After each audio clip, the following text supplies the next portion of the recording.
मैं research associate हूँ DRDO में। रिसर्चर हूँ, डॉक्टर हूँ, डॉक्टरेट हूँ फिजिक्स पॉइंट ऑफ व्यू से और सिक्योरिटी पॉइंट ऑफ व्यू से ये पीजी काफ़ी आपसे अच्छा है। जानना चाहूँगा, आपने डीआरडीओ में आपकी जर्नी कैसी रही? आप यहाँ तक कैसे? तो देख सकते हैं हम अब इस रूम के अंदर आ चुके हैं। यहाँ रूम पर मैंने परमिशन ले ली है। यहाँ पर जो पढ़ रहे हैं दिखा देते हैं। रूम काफ़ी अच्छा है, काफ़ी लग्जरी है और देखिए इसमें टाइल्स वगैरह सब अच्छी लगी हुई है। नीचे से ऊपर तक काफ़ी डेकोरेटेड है। विंडो है, उस साइड विंडो है, विंडो भी आप जो है खोल सकते हैं। साथ ही इस साइड भी आपका जो है मेन फ्रंट का एरिया है, आपको अलमीरा दी गई है, बॉक्स वाले बेड दिए गए हैं और यहाँ पर वाईफाई की फुल फैसिलिटी है। चलिए बात करते हैं यहाँ पर जो फैसिलिटी प्रोवाइड की गई उसके बारे में। स्टूडेंट जो यहाँ रह रहे हैं उनसे बात, तो सबसे पहले यहाँ पर जो स्टूडेंट रह रहे हैं उनसे बात करते हैं। क्या नाम है, कब से रह रहे हैं और इसमें पीजी में क्या क्या फैसिलिटी मिल रही है और यहाँ के पीजी ऑनर कैसे हैं, कैसा उनका बिहेवियर है, इन सब बातों पे हम बात करेंगे। और फूड फैसिलिटी क्या है जानेंगे, वो कैसे यहाँ पे रह रहे हैं। सबसे पहले मैडम आपका स्वागत है इस चैनल पे, इन्फो वाला चैनल पे। सबसे पहले आप अपना नाम बता दीजिए। मेरा नाम नीतू बंसल है। नीतू जी, आप कहाँ के रहने वाले हैं? मैं पंजाब से हूँ। पंजाब से। आप यहाँ पे क्या कर रहे हैं और किस चीज़ की स्टडी भी कर रहे हैं या जॉब पे हैं, कैसा है? मैं रिसर्च एसोसिएट हूँ डीआरडीओ में।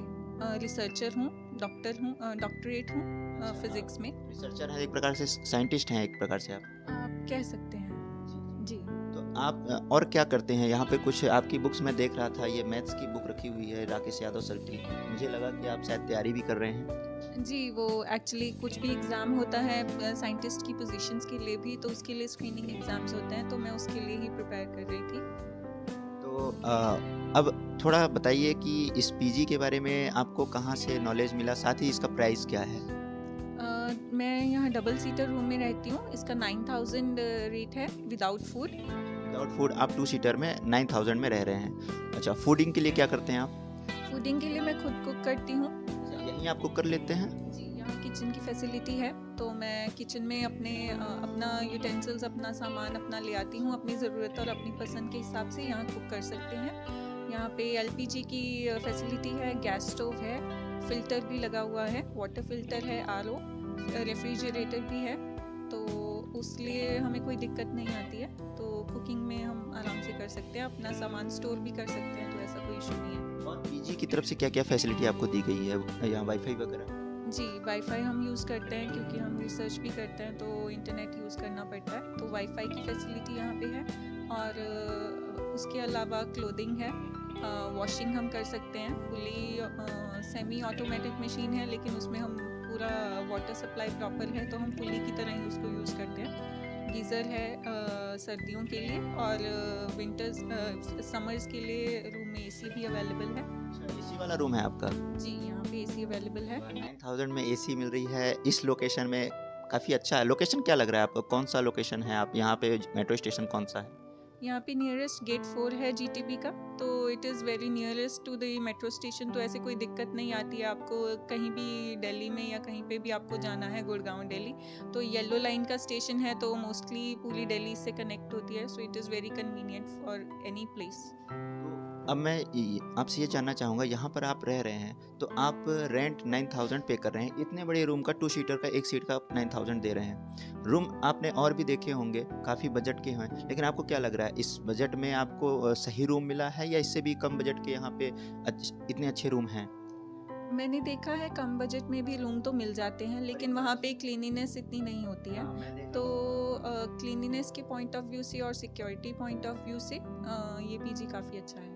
अच्छा, मैं देख रहा हूँ यहाँ पे जो मैडम हैं वो मतलब पीजी लेडीज़ चला रही हैं, तो काफ़ी सपोर्ट होगा आपको, मॉरल सपोर्ट काफ़ी मिलता होगा, क्योंकि एक लेडीज़ पीजी चला रही हैं तो काफ़ी ज़्यादा अच्छा लगता होगा।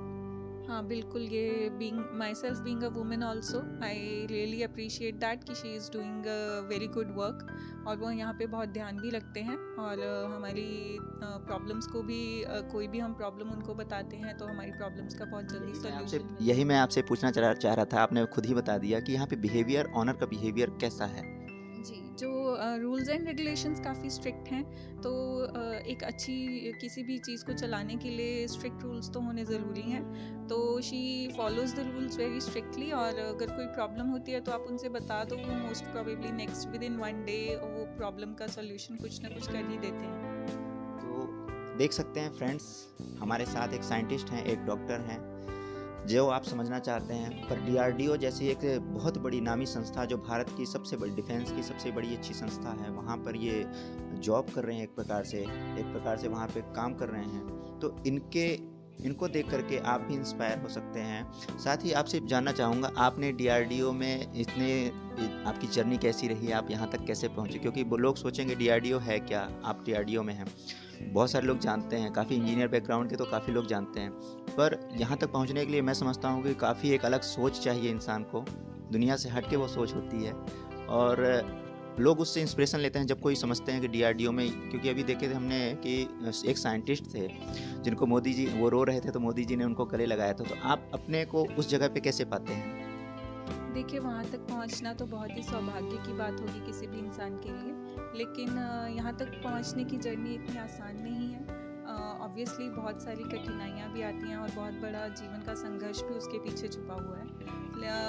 यहाँ तक मैं पहुँची हूँ, मैं अपने ऊपर ईश्वर की और अपने परिवार की कृपा मानती हूँ कि उन्होंने मेरा हर मौके पे, हर पोजीशन पे मेरा सपोर्ट किया है। मैं मैरिड हूँ, मेरा एक बच्चा भी है, मैं उनको छोड़ के यहाँ आई हूँ, यहाँ पीजी में रहती हूँ। तो उस पॉइंट ऑफ व्यू से मुझे यहाँ बहुत ही होमली इन्वायरमेंट भी मिलता है। तो उनकी सपोर्ट और यहाँ पे भी प्यार की वजह से मैं यहाँ पे इजीली रह पा रही हूँ।